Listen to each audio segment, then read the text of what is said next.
you blow even a 0.0000001, you will immediately report to jail and you will sit the whole sentence. No good time, no Huber. I do not take, I was near rubbing alcohol. I do not take, I ate bang bang shrimp. I do not take that I ate tiramisu and it was made with real alcohol. Now, on June 19th, 2023, the defendant, Benjamin Lampre, was charged in the Burnett County Circuit Court, Wisconsin, with operating while intoxicated, OWI, and operated with a prohibited alcohol concentration. This matter constituted his third OWI offense. Under Wisconsin law, third OWI offenses remain misdemeanors but carry enhanced penalties. The statutory legal blood alcohol concentration, BAC, limit is 0.08 pursuant to Wisconsin statutes. Mr. Lampre was granted entry into the court's Intoxicated Driver Intervention Program, IDIP, a rehabilitative program available to repeat OWI offenders. Successful completion of IDIP may reduce jail exposure, fines, license revocation periods, and may allow avoidance of probation with the Department of Corrections. The court granted multiple continuances over several months to allow him to complete program requirements, which exceeded the typical completion timeline. A plea and sentencing hearing was ultimately scheduled for June 25, 2024, before Judge Melissa Mogan. The charges arose from an incident in which Mr. Lampre allegedly operated a motor vehicle with a reported preliminary breath test of 0.221 and a laboratory-confirmed blood alcohol concentration of 0.19, well above the statutory limit. You blow even a 0.0000001, you will immediately report to jail and you will sit the whole sentence. No good time, no Huber. I do not take, I was near rubbing alcohol. I do not take, I ate bang bang shrimp. I do not take that I ate tiramisu and it was made with real alcohol. Now, again, you understand that I'm not bound to follow any recommendation, and that would include following the IDIP guidelines. Yes. I could sentence you all the way up to the maximum possible penalty, again, if I thought it was warranted. You understand that? Yes. Do you have any questions for your attorney or the court before we proceed? Sorry.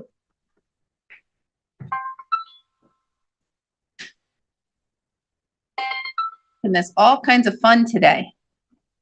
Okay. Sorry about that. All right. So you understand I could sentence you to the maximum penalty? Yes. Okay. Any questions? Just one. It's just kind of a math question. I just want to know if it's fictional or a fact.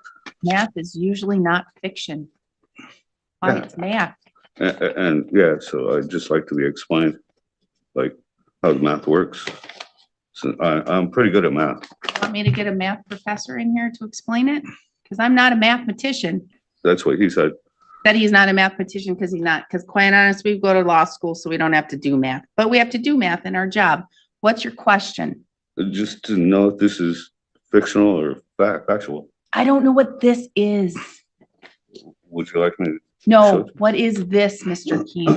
Yeah, I think it's great. The issue, and it's been up with Ms. Anderson, is he had a question about the grams per 100 milliliters. Dude, and that's a scientific question. You can call up the scientists or the lab analysts that do that. I'm not in charge of that.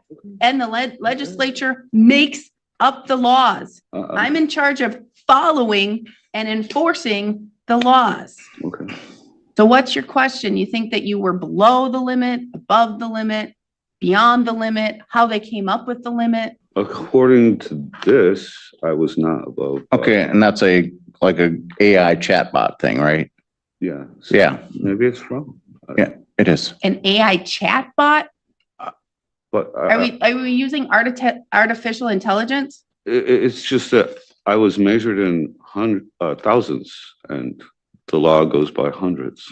You can have a trial if you want. I am so great to have a trial. I love having trials, especially when the lab analyst comes, and especially when then it completely opens up to the maximum penalties. That's great and fine with me. Is that what you wish to do, and have a lab analyst up here to explain all of the scientific reasoning behind the calculations and behind their testing?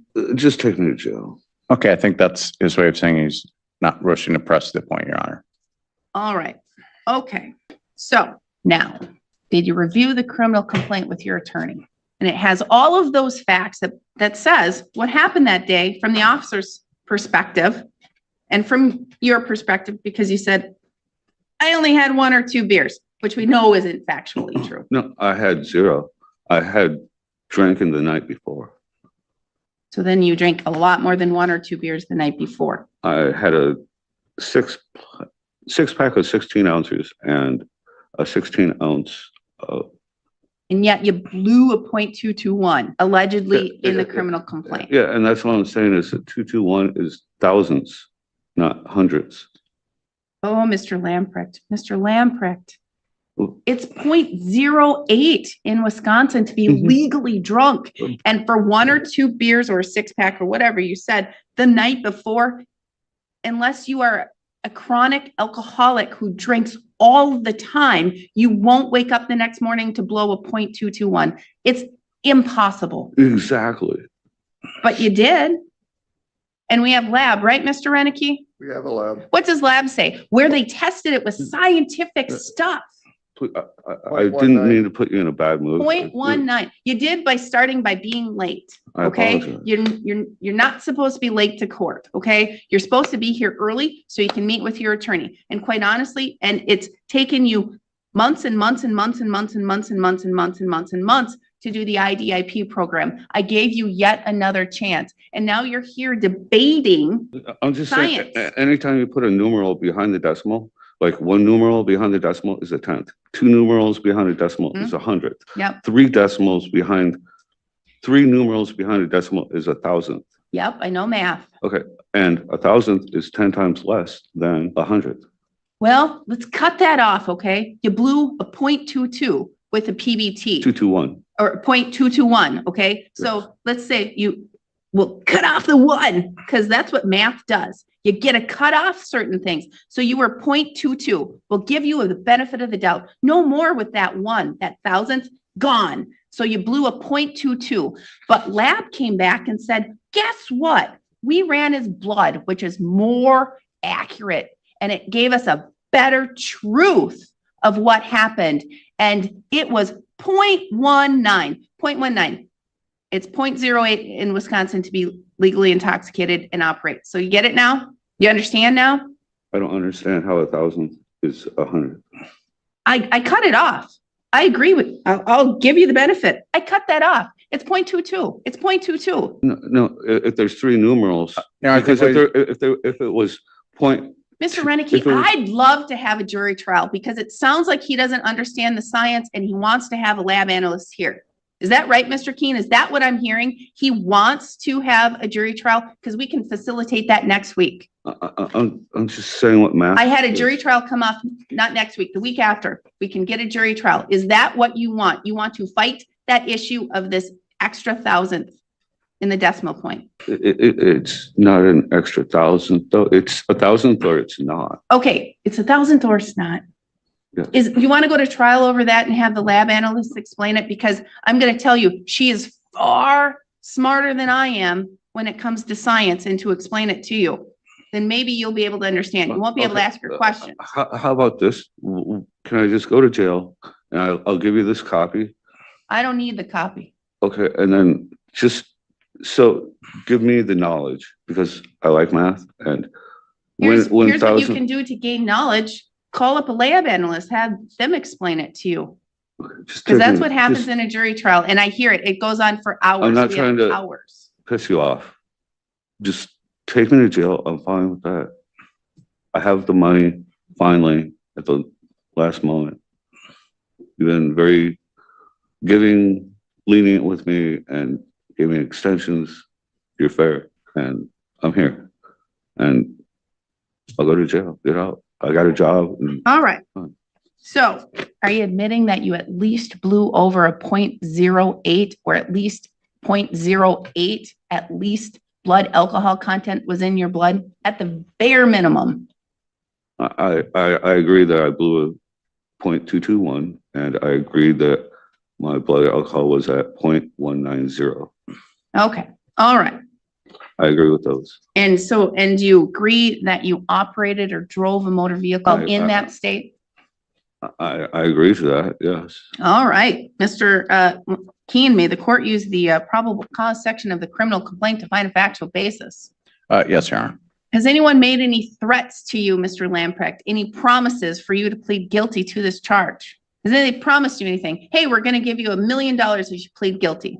Or we're going to give you some kind of benefit if you plead guilty, other than this offer of guidelines. The only thing that I've been told was that I can get out, keep my job, keep my place, and keep my things. Okay, so that's not a promise. Anyone threaten you anything? I'm going to beat you up. I'm going to take a gun. I'm going to take a knife. None of those. Anybody threaten to hurt you or anything? None of those. Okay. You're pleading guilty with a full understanding of what you're doing here today? Yes, I'm pleading guilty to blowing a .221 and having a blood alcohol content of 0.190. All right. And you're pleading guilty voluntarily? Yes. Does anyone threat, or are you satisfied with your attorney's services? I guess 5 out of 10. 5 out of 10. Has he done a good job in the fact that he's looked to see if you had defenses? Because I'm going to tell you, your argument here is crap. I don't say crap in court, it's crap. I'm just trying to conversate. I'm not trying to argue. This isn't a conversate Okay. time, okay? This Okay. isn't a time to conversate. Okay. This is a plea and sentencing Okay. in which you showed up to court 18 minutes late. Okay. I forgot my money. I apologize. Has your attorney talked to you about the case? Yes. And has he looked at everything and discussed with you everything that he's seen in discovery? Except for my one question. All right, because he's not a scientist, but he said you can figure that out. Talk to a scientist, right? I don't know any. Mr. Keen, you said that's not a defense, correct? And yes, and we have discussed that in basic math and other things along with it extensively. All right, okay. You have any? No. All right, so based on this, the OWI third, count 1, how do you wish to plead? Guilty. Court will find your plea of guilt is done knowingly, intelligently, and voluntarily. I'm going to find that you understand your constitutional rights and what it means to waive and give up those rights. I'm going to find a factual basis to accept your plea of guilt. Based on that, I will find you guilty of count 1. Count 2 will be merged and dismissed with count 1. A judgment of conviction will be entered today. Mr. Renicky, argument, please. This is kind of amazing, but in any event, this is an OWI. There was bad driving, but no accident. As the court is aware, it's a 0.19 BAC. This is his third OWI. He did complete the IDIP program. He still has to, at least at the time of my letter from Tessa Anderson, he had just dropped off the last $200 to complete the IDIP. But he needs to come up with a down payment for the electronic monitor as well as the booking fee. He was booked and released, so he has not set the 48 hours. Because of the IDIP completion and consistent with the plea agreement, we would ask the court to follow the IDIP guidelines for the 1-9 on the third offense, which I believe is $1,911 for fines and costs. It's a blood draw, so there'd be a $10 blood draw, 45 days of jail, 24 months of ignition interlock, 75 hours of community service, and 24 months of revocation. Mr. Keen. Yes, sir. I think this agreement recognizes both that alcohol use is an issue in the community. It has provided some rehabilitation needs because he has done some community service to, deal with the harm to community. Although again, no accidents happened. He was, for the period of the IDIP, which is longer than normally, done by the court by a substantial factor, had to blow into a tube and verify that he was not under the influence of alcohol. He also, as with an OWI 3, he would have a blood alcohol content restriction of 0.02, which means, I would be careful about even non-alcohol alcohol, because 0.02 is nothing for the next 2 years. And it does have the future deterrence because any OWIs after this are felonies with a minimum of 1.5 years in the Wisconsin state prison system, because OWI 3 is the last one. It's still considered a misdemeanor. So I think that although it was a painful process to get here, the court should should stick with the agreement because, you know, it a pain, but Mr. Lampre has met the terms of the IDIP, albeit not in the normally prescribed time. The agreement does serve the goals of trying to get pre-sentencing rehabilitation done, and there's substantial deterrence to protect the community's interest because of just the fact that it's an OWI 3 and the ignition interlock provides that for 2 years, plus the substantially greater penalties on any future sentences. So I would ask the court to stick with the agreement despite the, less than beneficial behaviors at times exhibited by Mr. Lampre. Thank you, Mr. Lampre. Anything you want to add or say to the court? No, nothing that I haven't already. Well, I mean, what are you doing employment-wise and stuff that you're trying to help the community? Yeah, I have a job. Okay. He has a job, he has a life, he Yeah. is there waiting for him after he's done here today, which is all a positive thing. It's all about rehabilitation. OWIs are very serious. I don't make the law. The legislature makes the law. I don't determine the science. The lab analysts who go to school for years and years and years and years and years, the lab analysts, they learn science and they learn how to read scientific data. So they are the smarter ones in the OWI matters. I know the law, I see the law, I read the law, I enforce the law. I ensure that that the community is protected in certain ways. OWI is, again, serious. You're putting yourself at risk. You're putting others at risk. The fact that you blew a .221, had blood alcohol content from blood at 0.19 is serious, especially given 190. Sorry for interrupting. Don't interrupt me again. You interrupt me again and I will hold you in contempt. I will hold you in contempt and I will ensure that you have more jail time than what's being sentenced here today. All right? I like you and you're a fair judge. I'm not trying to piss you Then off at all. stop talking. Okay. I need to ensure that the public is going to be protected. And that means to ensure that you've learned a lesson, you're rehabilitating, you've done the IDIP program. That's a positive program. It's taking you more than most to do that program, but you've at least completed the program, which is positive.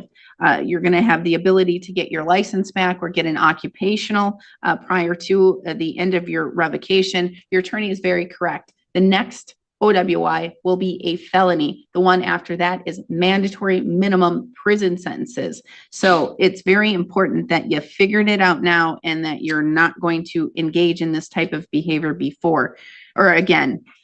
What I will do is I will follow the IDIP guidelines. Despite all of the issues in this case, I'm going to follow the IDIP guidelines. I'm going to assess $1,911 in fines and fees with an additional $10 blood draw fee, 45 days in jail, 24 months of ignition interlock device to be placed on any vehicle you drive. Doesn't mean you need to own that vehicle. If you're going to borrow your mother's vehicle to go down the street to the gas station, it must have the IDIP in it or the interlock in it, or you may not drive the vehicle. 24 months of revocation of driver's license, OWI assessment and driver safety plan, 75 hours of community service. If you wish to convert the 75 hours to additional jail time, you can do so. Talk to Ms. Anderson. She will ensure that the court gets a letter and you must pay for every, it's an additional 8 hours of community service for 1 day of jail time. So it's an additional $18 a day that you would need to pay if you wish to convert any community service to additional jail time. You must report immediately report to jail. And that means that you will have to go sit 48 consecutive hours before you are eligible to be released on monitor. I'm going to tell you, this is where I'm going to be very clear with you, Mr. Lamprecht. I take no excuse. If you are going to be released on monitor, you must prepay at least 30 days in advance. If you are even 1 day late on payment for a 30-day advance, you must sit in jail. You don't get additional time. This is where I'm very serious. You blow even a .0000001 with anything with alcohol, .00001. That's a violation to me.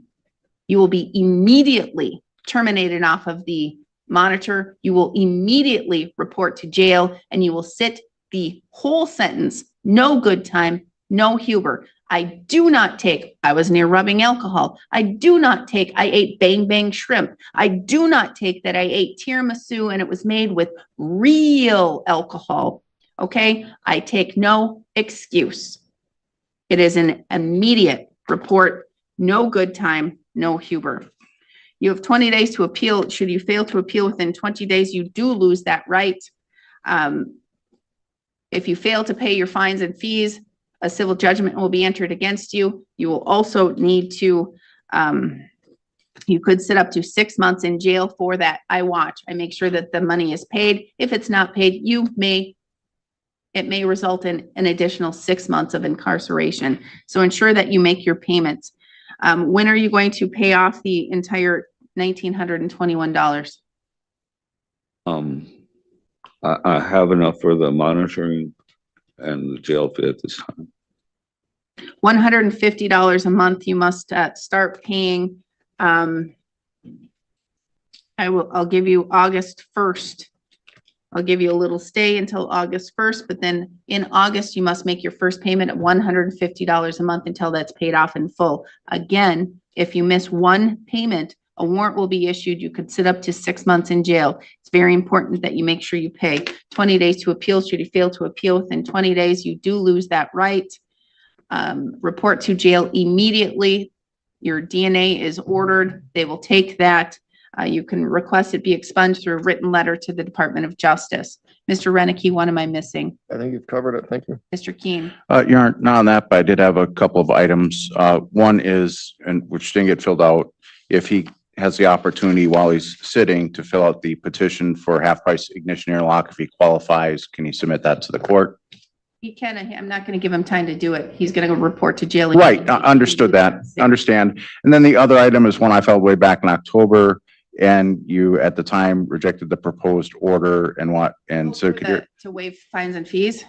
Well, it's to reduce the fees by the amount paid for the IDI, the alcohol assessment and the driver safety plan if they're provided to the court. And the 10th Judicial District, I will admit it varies by court. Like Douglas County does it, Barron has. Want me to waive?